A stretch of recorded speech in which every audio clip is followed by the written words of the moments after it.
Rai sign गऱ्यौँ, अहिले Pawan sign हुनुभयो, अब आकाशजी हुनुभयो। अब अझ हामीलाई लगभग 10जना जति एक्टर अझ चाहिएको छ, लिड हिरोइनहरू अरू एक्टरहरू पनि। त्यही भएर बिस्तारै अब 1 by 1 साइन गर्ने प्लानिङमा छौँ।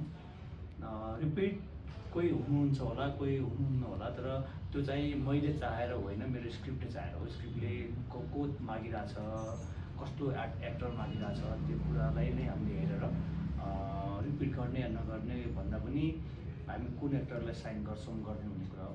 अब त्यसपछि उहाँहरूको टाइम पनि मिल्नु पऱ्यो, उहाँहरूको सबै कुरा मिल्नु पऱ्यो। अब हाम्रो फिल्म भन्दैमा सबै मान्छे फ्री हुँदैन पनि होइन।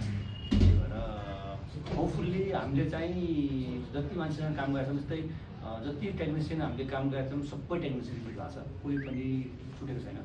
एक्टरहरू पनि अलमोस्ट धेरै मान्छेसँग कुरा भइरहेछ। अब होपफुल्ली हेरौँ, यो हप्ता 10 दिनमा धेरै कुराहरू